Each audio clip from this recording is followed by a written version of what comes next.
These days you can't get a man to work. People getting married and they still flirt. Don't pledge allegiance to our flag like we used to do. Good men are willing to give their lives, while politicians take away our rights, saying they know best what's good for you. These days dads are always gone. Mama's still here, but she's on her phone. Grandma's raising the kids, and the devil is too. If you ask me, this whole world is gone to hell. I speak the truth, but these days the truth won't sell. I bleed red, white, and blue in my ways you just can't change. Wrong or right, I give my life for this place called USA.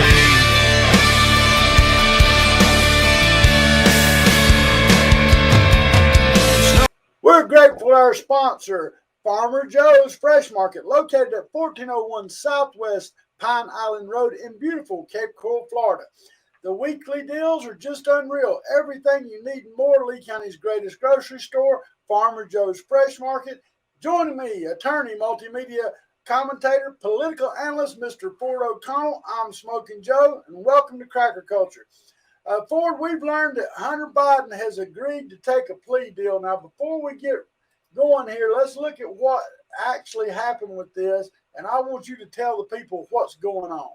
President Biden and the First Lady are standing by their son Hunter as he reaches a plea deal with federal prosecutors. All the major networks broke into regular programming.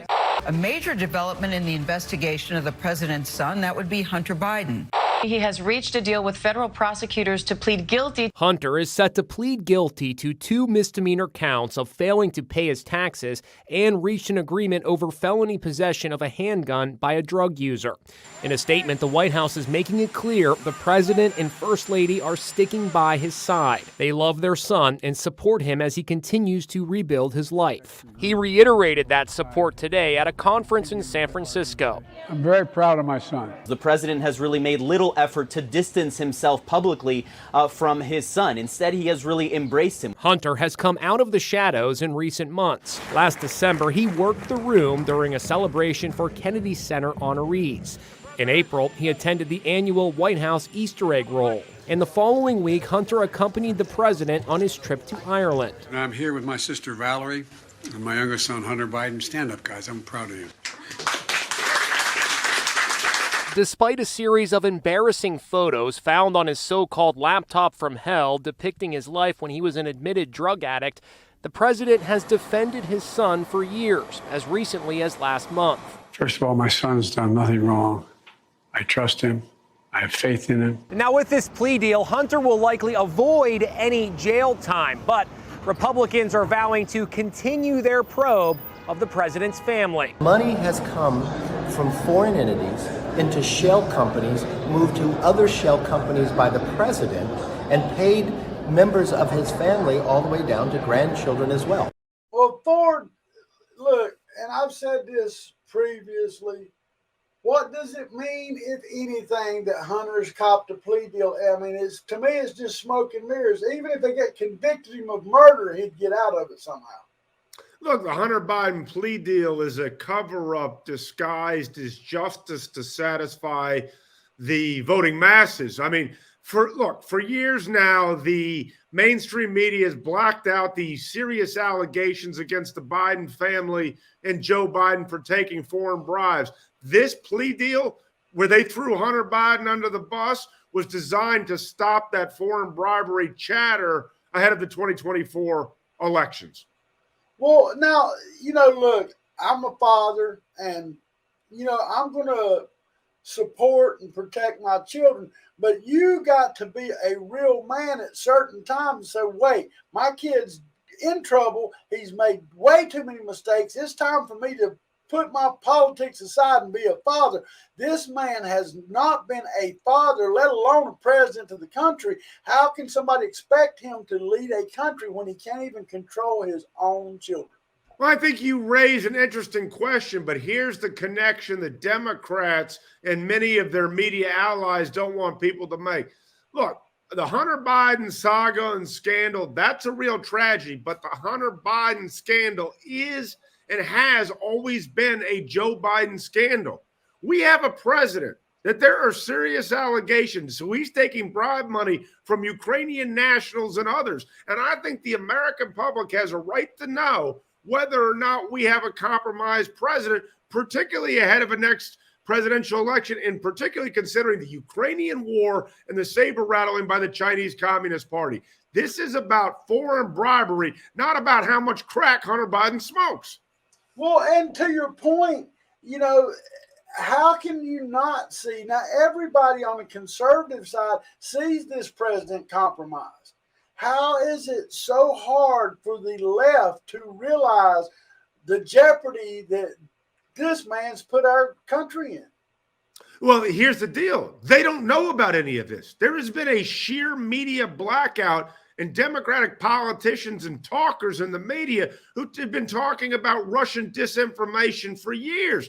The left has no idea that Joe Biden is actually taking money. I mean, maybe people in the White House do, but if you ask your average Democrat friend, they have no clue. They think you're making this up. And why? Because the media has been protecting them. So has the DOJ and the Attorney General Merrick Garland. This is political interference by the media and the DOJ. Yeah, but you can't be an ostrich with your ass up in the air and your head in the sand. I don't care where you're at. You've got to see some of this, whether you're liberal or not. You've got to see some of this. Everybody's complaining about it. It ain't just the people on the right. The people on the left are starting to say things. Well, they are, but I mean, if you turn on CNN or MSNBC and there's no real liberal equivalent to talk radio like we have for Republicans, there's some stories online, but it's not being covered, and it's certainly not getting the attention. And the other thing here that really concerns me is what we call a two-tiered justice system. Do you think if Don Jr.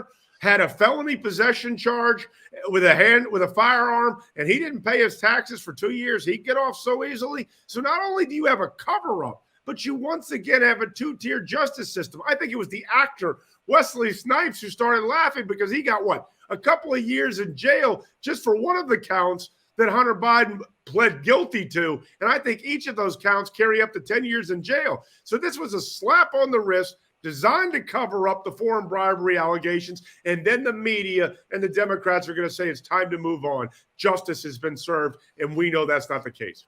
So now on this one charge of having a handgun while being a drug user, that's a new one to me. Now, I know that if you get arrested with drugs and have a handgun, it's more of a crime. I also know that if you're a felon, you can't own a handgun. What is this if a drug user? I mean, that's easy. That to me, that's almost a blanket thing. If your mom's taking a nerve pills and she's got a gun in the house, how come you're not charging her? Well, this is falsifying the application for procuring the gun. So that is where he's being held to it, and there's no way around it because he signed the application. Right. So that is why he's pleading guilty to that one, and that is really the most serious because you've got him dead to rights, and they're just giving him a slap on the hand on that front. So it's a little bit different.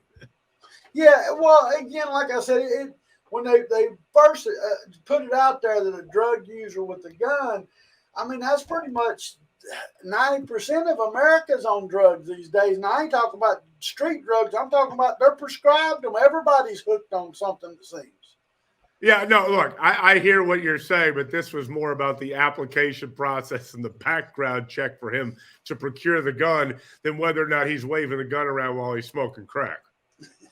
Well, and you know, again, like I said, I would support my son in everything he done, but I'd also make him hold himself accountable and be truthful. And if he wasn't, I couldn't support it. Look, I agree with you when it comes to your own kids, but the Democrats want you to think that this is a story of Republicans pouncing on Hunter Biden, who's a troubled kid who deserves our sympathy. And that's a distraction. Hunter Biden just happens to be the front man for Joe Biden taking foreign bribes from some of America's worst enemies, particularly Ukrainian nationals and the Chinese Communist Party. And that's the real story. This whole saga about Hunter smoking crack and having pictures all over, that's, that's fodder for the media. The real problem is foreign bribes to the Biden family. Well, and you can say whatever you want to. Hunter is a typical spoiled child that has been handed to, never had to work for anything, and his dad has got him out of everything, and it's continue on. And the man's what, in his 40s now, and his dad's still covering for his sorry ass? Well, it must be nice to be the president's son. I think the other thing that misses there is, remember, it's Hunter Biden who's also paying for Joe Biden's lifestyle because of the foreign bribes. I think that's sort of what people don't realize, is that he's just a front man. He's a shill. He's a dummy corporation for the Biden family crime syndicate. And every time Republicans bring it up on any network that's not Fox News or Newsmax, they get the microphone cut. And yet we found out that there's a lot of very serious allegations. And unfortunately, our FBI and our DOJ has known about this dating back to the Obama administration, and they still choose not to look into it. They are playing like an ostrich with their head in their sand, and that is the biggest problem facing America. Well, now let's talk about the Biden crime family. Last week, we discussed China installing a spy base in Cuba. It seems that it's more than just reconnaissance, but an actual military installation with troops. I'm going to play a video, and I want you to see what you can tell me about this. Welcome back. Another troubling report about the reach of China's military, which could soon establish a base in Cuba. As Alexandra Huff reports, it's raising concerns the country will place troops on America's doorstep. The Biden administration has China in the spotlight, pushing a new diplomatic strategy to lower tensions. But those efforts might not be working. The Wall Street Journal reporting Beijing is negotiating with the Cuban government to establish a new military training facility on the island, giving China a significant military footprint just 90 miles off the coast of Florida. The Chinese government denying it has plans to place troops at America's doorstep. I am not aware of the situation you have mentioned. We hope that the parties concerned will put more effort into enhancing mutual trust. The talks are reportedly at an advanced stage, with the White House now working to slow them down. If the base is approved, it would be just the latest example of growing ties between China and Cuba, including the building of a Chinese spy base on Cuban soil, which has been active since at least 2019. This is something we're going to be monitoring very, very closely, and we've been very clear about that. And we will protect our homeland. We will protect our interests. The reports come just hours after Secretary of State Antony Blinken finished a high-stakes visit to China. Blinken was unable to get Beijing to agree to the restoration of military-to-military communications, a key goal in lowering tensions between Washington and Beijing. Do they have troops on the ground there in Cuba already or not?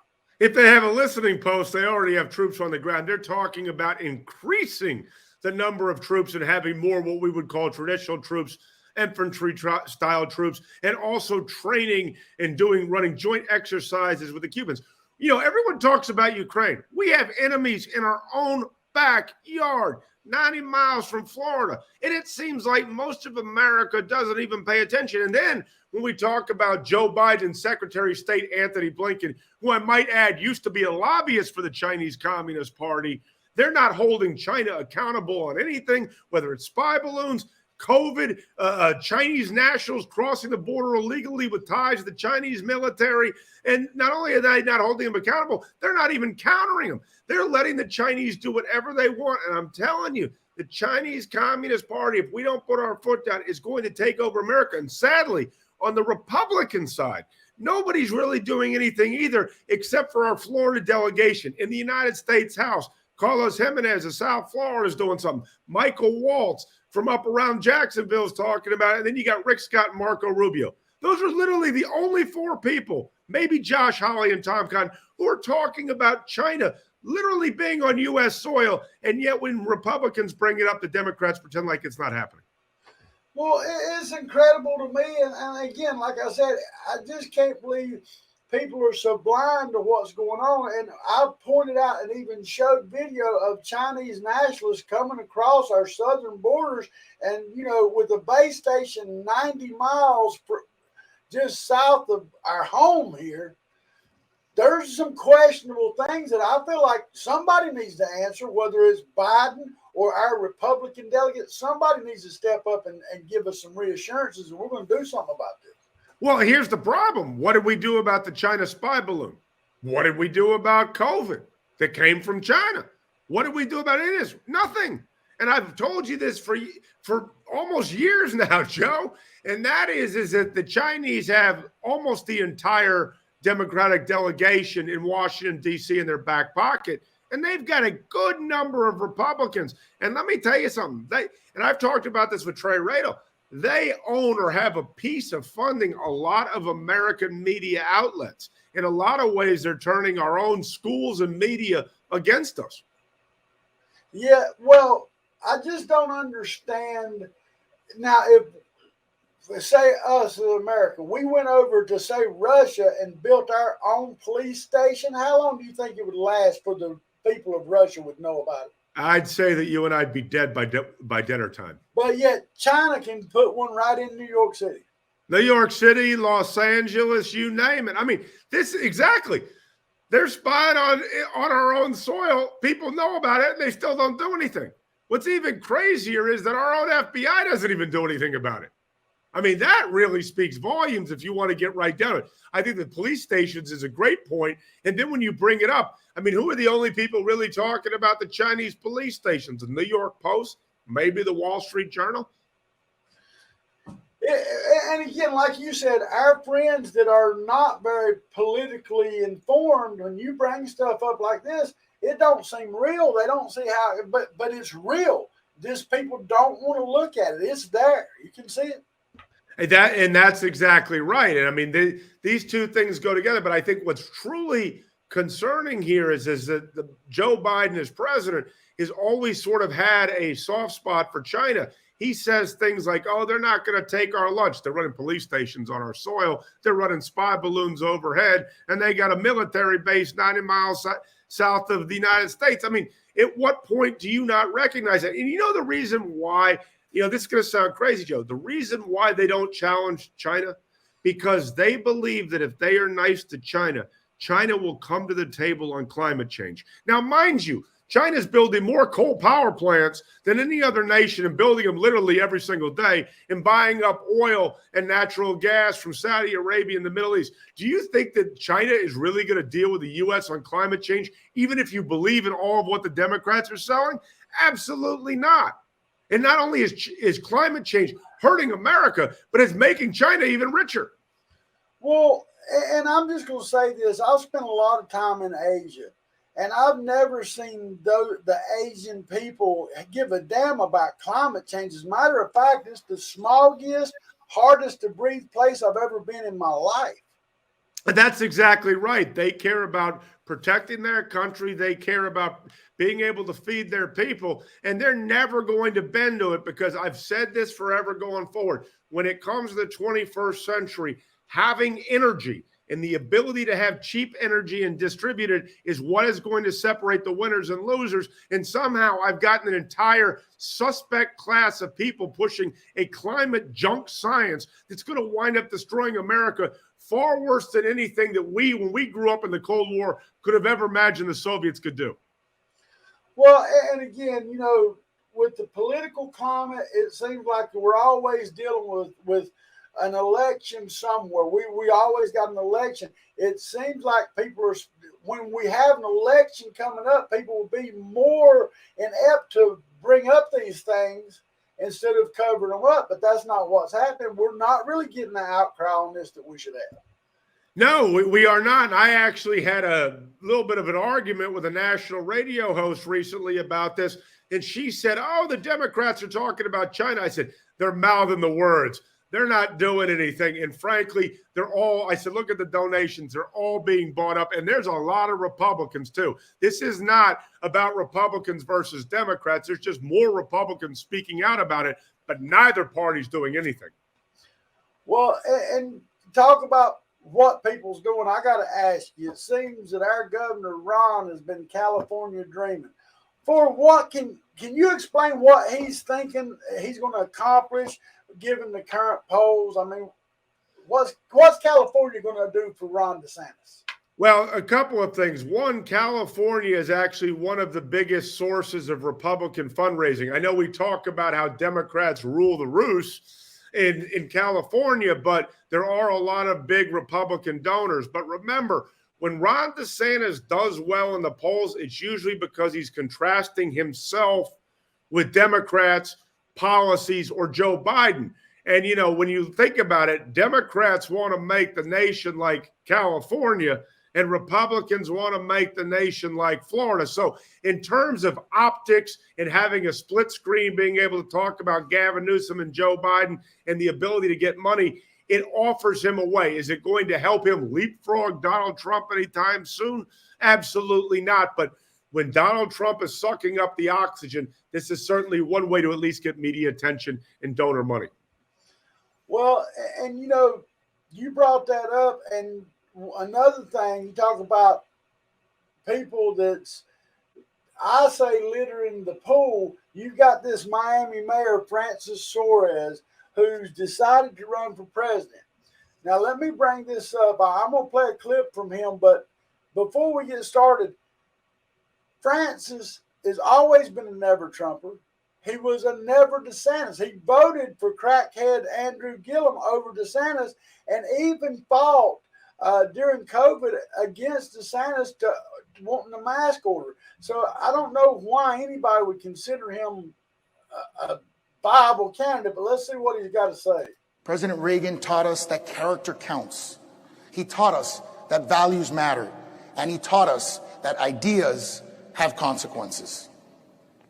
He lived that, he believed in that, and he believed in us at a time when we doubted ourselves. Under this administration, America is again beginning to doubt herself. Today, as we stand here, crime is rampant and growing. Homelessness is exploding. Our borders are bulging, inflation eats our paychecks, and evil men and regimes are gaining ground. You know, Miami's success and its record of success should not be an outlier in America. It should be commonplace across our country. In Miami, we didn't wait for Washington. We chose to lead. While Washington flirts with fiscal disaster and dysfunction, we chose fiscal sanity. And that is why just yesterday, I filed paperwork to run for president of the United States of America. I believe America is still a shining city on a hill whose eyes of the world are upon us and whose promise needs to be restored. And I believe this city needs more than a shouter or a fighter. I believe it needs a servant. It needs a mayor. My name is Francis Suarez, and I am here to help. Thank you, and God bless. All right. So now, Francis Suarez, that was a great speech. You bring in Reagan, but you don't bring up the fact that you are under investigation on several fronts. You were the one that brought in this great Miami Bitcoin that never got off the ground, failed, and he was in bed with Sam Bankman-Fried, SBF. I'm sorry. He was in bed with SBF, but this don't get brought out. He brings up Reagan. I think that this man is as far a distance from Reagan than any other candidate's ever been. Well, he definitely has a great line of malarkey, to your point. Let's unpack this. First, he didn't vote for Trump in 2016 or 2020 and says he didn't vote for DeSantis in 2018. I don't know how you're going to get even a vote in a Republican primary by saying those two things openly. The other thing is there has never been a United States mayor who's become president straight from the local level. And now let's talk about him as Miami mayor before we get into the allegations of bribery and real estate development scams and everything surrounding him. The first thing is he's a part-time mayor. He doesn't oversee a budget. He doesn't oversee a department, and he doesn't even get to vote on legislation. So why is he doing all this? He's a mirage. He's trying to use 2024 as a backdrop for future office or other money-making stuff. Remember, he's a financial services executive and a part-time attorney. This is a business opportunity for him, and he's riding the back of Reagan to con a lot of people. Well, and again, I'm a Floridian, and I'm just going to be quite honest with you. Floridians don't hold much weight in what Miami politicians do because they usually tend to lean left anyway. Well, that's a great point you bring up. Now, we have a member in the United States House, Carlos Jimenez, who's a congressman from Miami. Now, this is a man who may be the last polite Republican when it comes to talking in Washington. He never brings the spotlight on himself. He never talks about much. And he basically calls Suarez a con artist 24/7 in every opportunity he can. Now, think about this. This is a lot like Greg Steube, who never speaks out, and then he speaks out against DeSantis ad nauseum. This is a very similar deal. So when Carlos Jimenez says this, and this is a man not known for talking, I think that there may be smoke where there's fire. Well, I mean, he's admitted that he gets, $10,000 a month from certain developers and stuff. And he said, I'm not required to not make money outside the mayor's office, which that's all well and good unless it becomes a conflict of interest.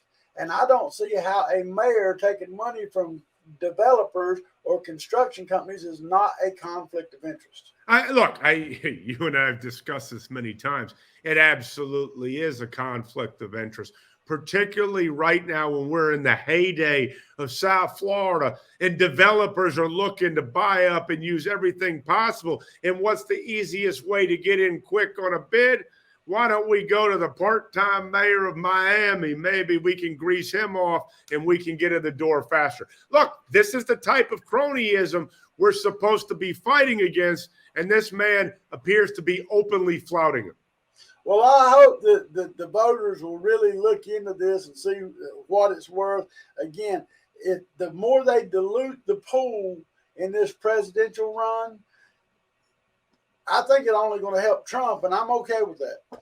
Look, I do think this is going to help Trump. And remember, if Suarez gets a significant number of votes by the time we get around to the Florida primary, who's he going to be taking voters from? He's going to be taking voters most likely from DeSantis and not Trump. And, I do find it a little bit curious. You get people like Chris Christie who run in and try to hammer Trump.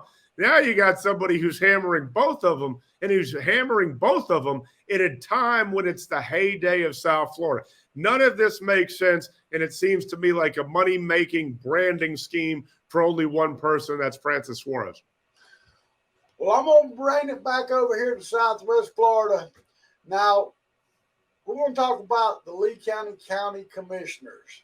And, I'm very guarded about saying a lot about these gentlemen because they vote right along with each other, 5-0. There's never an opposing opinion on this board. Ray Sandelli is not seeking re-election to Lee County Commission, but never fear, the Millerites have a plan. One might hope that Sandelli gets weaned off the tit of Terry Miller and a grassroots candidate might arise. You can't get farther from the truth. Putting the capital N in nepotism for his son-in-law, Sanspur Persons is campaigning that David Mulelicker, the CEO of Honk Construction, who also benefits greatly from government contracts. I'm not saying that his wife being a state representative has anything to do with it. Well, yes, I am. This is the most horrible thing. People of Lee County should be outraged. Here's a man that made tons of money. He owns Honk Construction. He's the CEO of Honk Construction. He made tons of money off of the cleanup of the debris. He's made money off the school district. His father-in-law is the chair of the school board. His wife is the state representative. It is basically like they're taking over. Look, just in what you said, just for the average person, the appearance of nepotism and cronyism is beyond the pale. You are talking about a candidate who's going to go uncontested, who is the son-in-law of the school board chair and the husband of a state rep in the area who already has a considerable number of local contracts. That's not good for Lee County. And what worries me here is, remember, and I'm not going to pick on Ray Sandelli, but I'm going to make a point about Ray Sandelli, and that is Ray Sandelli really never faced a vote. Remember, his predecessor died. He was appointed. Then when he had to go an election, he went unchallenged. I mean, basically, you've got the Millerites canceling elections in Lee County, and nobody seems to be mad about this whole situation. And you're really getting screwed for your own tax dollar.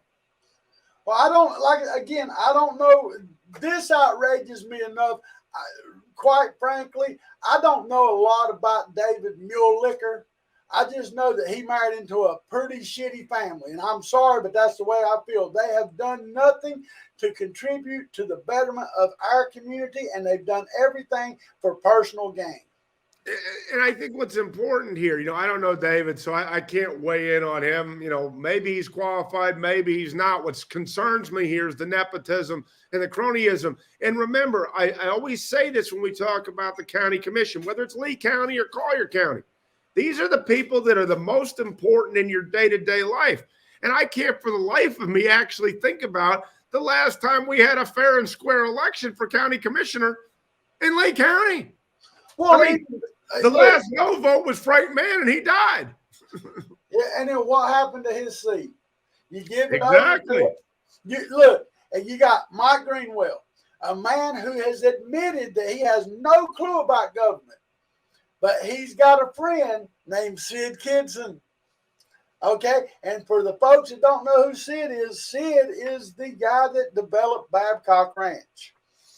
And with Sid Kidson and Mike Greenwell, they look to redevelop Alva and Greenwell's property, which makes the face of these rural communities be gone forevermore. This benefits no one except for the developers, Greenwell and Kidson.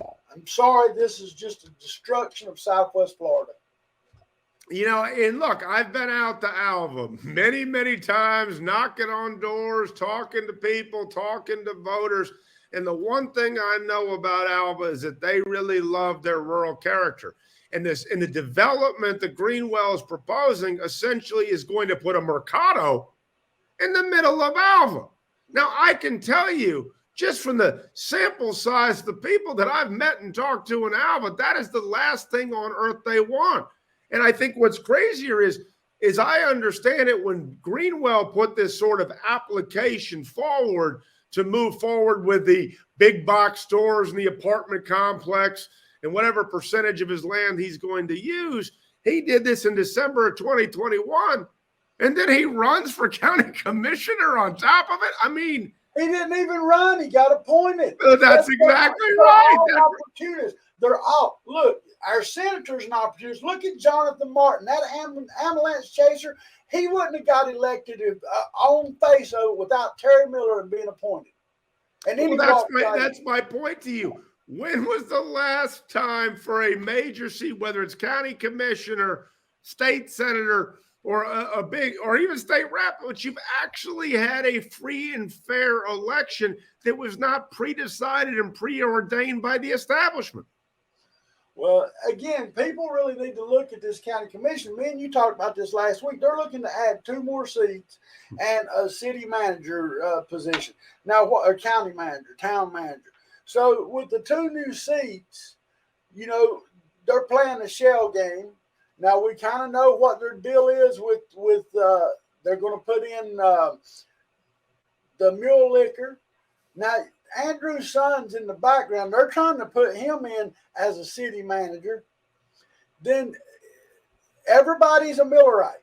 Then going to the school board, you got Bill Ribble, who I honestly have no clue what qualifications he has to be in education. But he's going to win. There's nobody contesting Bill Ribble. Bill Ribble never misses a chance to be seen and get a photo with everybody.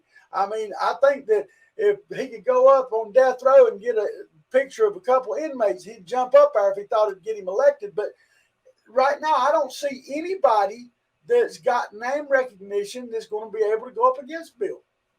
It's not only the name recognition, it's the fact that the fix is already in. This is what, we all of our elected officials at one point on the campaign trail talked about our constitutional republic and we the people and letting people speak.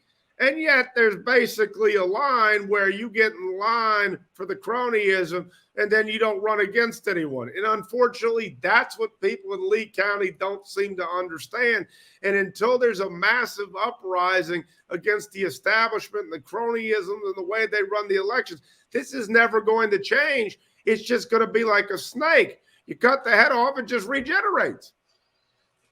Well, I just, for the life of me, I don't understand why people aren't more upset about what's going on, and they should have been upset for years. It ain't something new. This has been going on most of my life. I think that people, particularly in Lee County, but throughout Southwest Florida, have a fear of being ostracized. They talk about standing up, but a lot of people don't want to stand up and take the dings. I think that's what really disheartens me about people. You and I know this. People call us all the time and say, love what you say, but can't say it out loud. Well, if you don't start standing up, you're never going to stop the problem. I'm glad you brought that up because I want to comment on that. We've had several people, and this week alone, make pretty much the same comments you just made. Hey, we love what Smoking Joe is doing over there in Ford, but we can't go along with it in public because it'll offend other people. Look, if you're offended, you damn well should be, because we're not telling lies here. Everything that comes out, we've got receipts. We tell the truth. And if somebody's offended, oh well. I think that's what's most disheartening. It's so disheartening at a time when, you've been in Southwest Florida much, much longer than I have, but we talk about this all the time, how this is the heyday of Southwest Florida, how this is a chance for the Republicans in power in Tallahassee and in Washington to get things right so we can build a Florida for the future. And yet the same nonsense goes on. And what's crazy about it is the very people that are taking part in this cronyism are criticizing Democrats for doing the same thing. I honestly have had nothing at all bring up in our news feeds about Democrats lately other than the Bidens.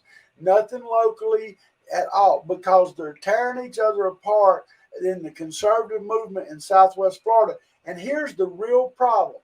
All of y'all that are against this or claim to be against it, the ones that are the same ones that are afraid to speak up and afraid to let people know that y'all follow our show, y'all are as bad as they are. You might as well just go sign up with Terry Miller because you're one and the same.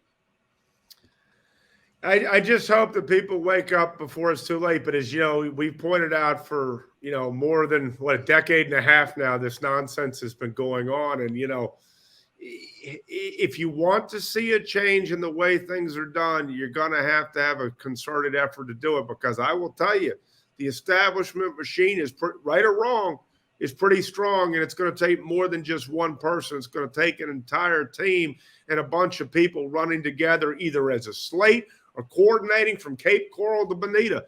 I mean, there's no way to do it. And then look what happens out in Alva. Alva is our most conservative area. Let me tell you, there is no place other than how far apart the houses are that I enjoy knocking on doors more than Alva. People couldn't be nicer. But I know that they're going to be unhappy if that rural character is destroyed. Well, I got people in LaBelle that are just now hearing about this deal with Alva, and they're like, well, we can't even speak. We just heard about it. Well, yeah, guess what?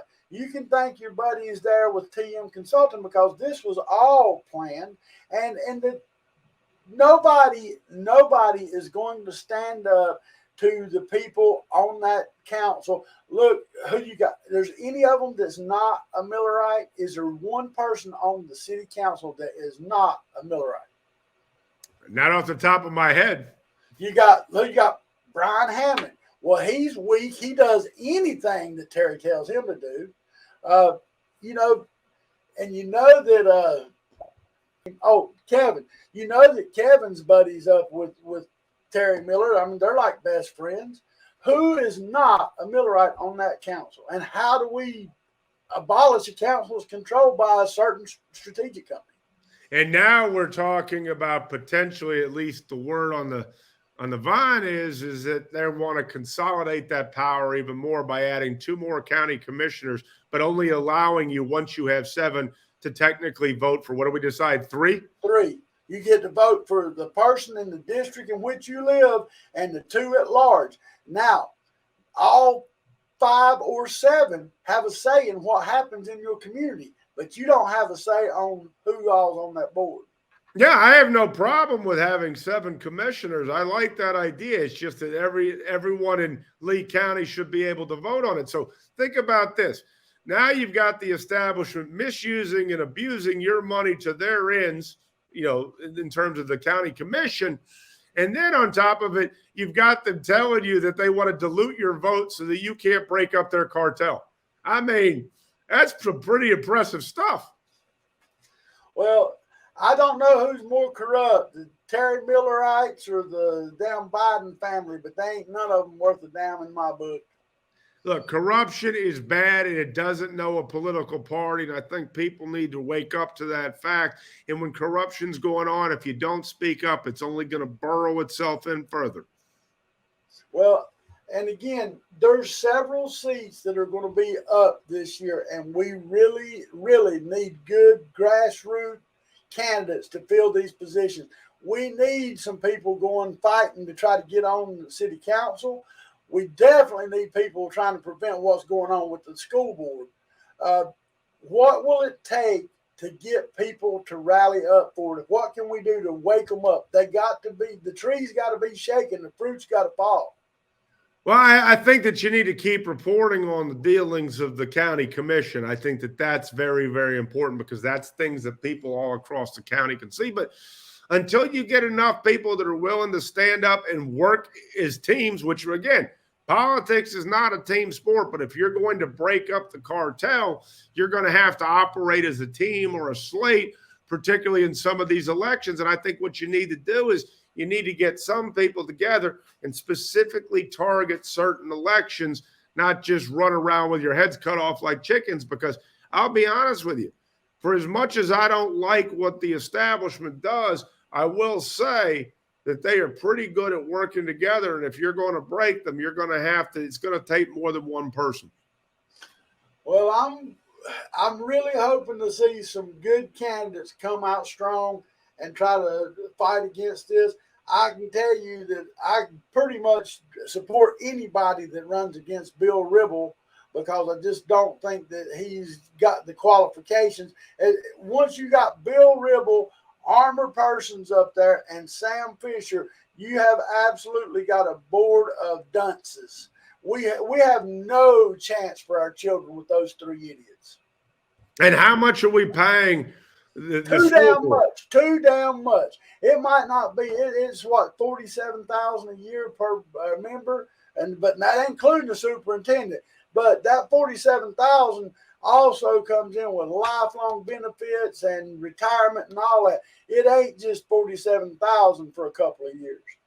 And the ability to have a open door to make even more money in the community by using your title and influence to do so. That's called influence peddling to enrich yourself, and that should concern everyone. Well, again, and nothing seems to ever happen. There's a lot of things, legally going on in all aspects of government, but it would be nice to see a change for the better and not all this cover up and hush up stuff that we deal with. Yeah, I totally agree with you. There's change for the sake of change. What you need change for the better, because it seems like whenever we have an election and new people come in, they sometimes get sucked up in the same nonsense that they vowed to stand up and oppose. And I think that's my biggest concern. Like we were talking about Francis Suarez, we're talking about everyone else, not just Southwest Florida. You hear people that deal a good game, you need to really pay attention to whether or not they mean what they say or they're just trying to hoodwink you for a vote. Well, Ford, I'm going to wrap it up. I know you got other obligations. I appreciate you coming on. Folks, I'm telling you, this is so important. You really got to look into who is controlling your local government. And if you don't, you sit there and don't do nothing, then you're going to get exactly what you put in, nothing. Thanks for watching. I'm Smoking Joe, my friend Ford O'Connell. We'll see you next week.